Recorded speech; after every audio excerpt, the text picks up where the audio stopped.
So if you will, try this one. You'll need to use that paper that I gave you. Keep that table out, the reduction potential table.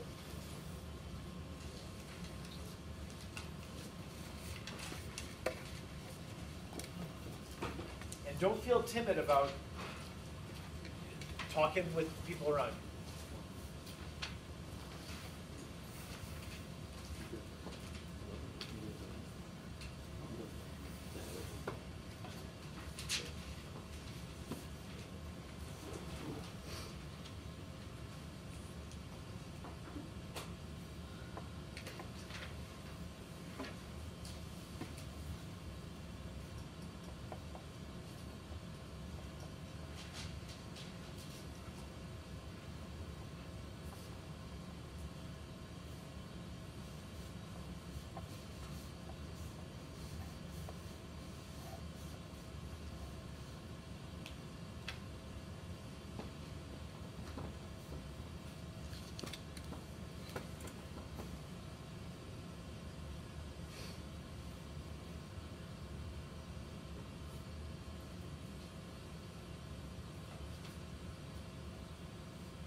to go ahead and put the answer up?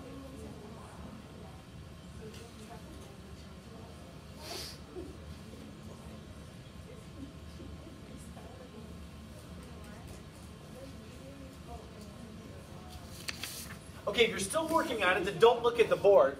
Here's what I'm hoping you'll have.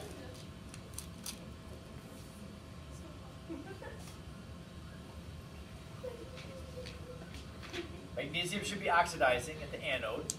Aluminum is reducing at the cathode.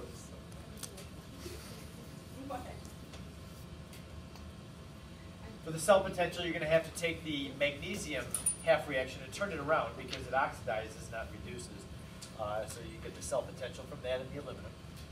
And then the line notation is simple for this one because both half reactions have a metal in them. So you're going to have magnesium in the one compartment and aluminum in the other one.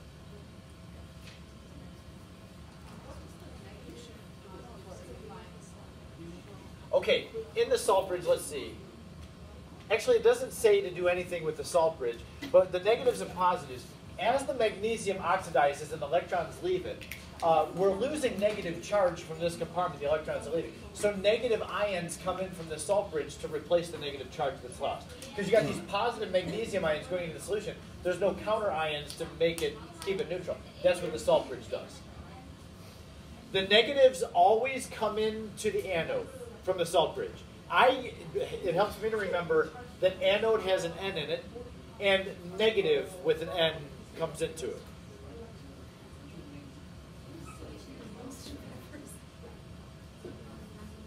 Any other questions about this one? Did you come up with the line notation okay? All right. Now the next example is very similar to this one, but it's going to be a little bit more involved. So try this. This is the iron and permanganate reaction.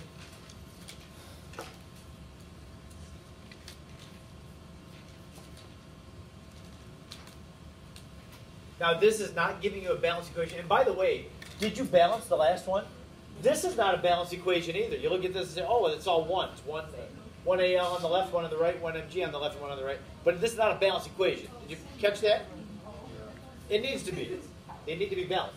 And so in this one, the charges aren't balanced. You got a positive 3 over here, positive 2 over here. So yeah, you'd have to balance the electrons out too. So remember, all redox reactions need to be balanced for atoms and for charge. Keep that in mind when you do this one. If you forget to balance it, you're going to be surprised.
There's something that balance the charges.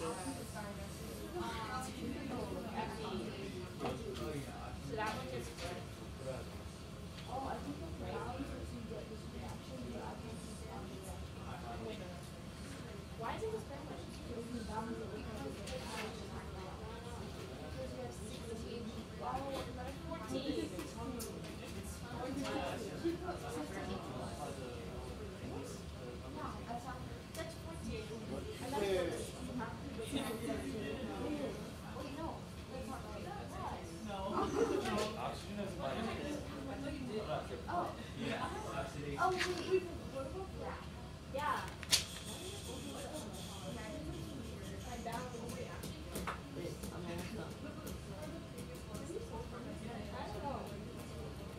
Maybe you've noticed this, but maybe you haven't. I want to mention this. This table gives you the balanced half reactions. So yeah, the permanganate reduction from MnO4 to Mn plus 2, that is already balanced on here. And then of course, iron going to iron plus 2 is not a big deal. It's just 2 electrons split. You can figure out how many electrons you need. It doesn't ever ask you on here for what the full balanced equation is. However, you need the balanced equation. I guess you need to balance it because when you do the sketch, if you didn't balance it, you're missing something. So this is a very nice resource because it already gives you the balanced half reactions. And just one more word about that. Be careful because there's 2 permanganate reductions. And if you look for them, they're real close together. One is permanganate reducing to MnO2, and the other one is this one, permanganate reducing to manganese plus 2. So be careful of that.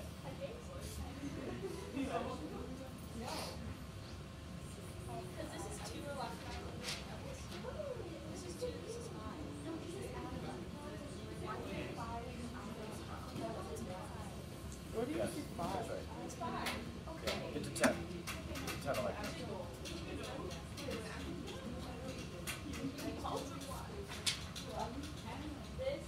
Make sure you use the right half reaction too. It's not that one. It's that one. Because this top one, there's only 2 away from each other, but that goes to MnO2. That's not what it is up there. It's that Mn plus 2. Oh.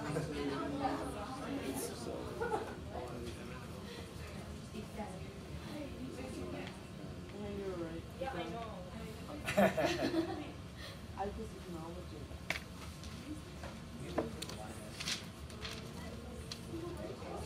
Oh, it has to be. So I think it's already.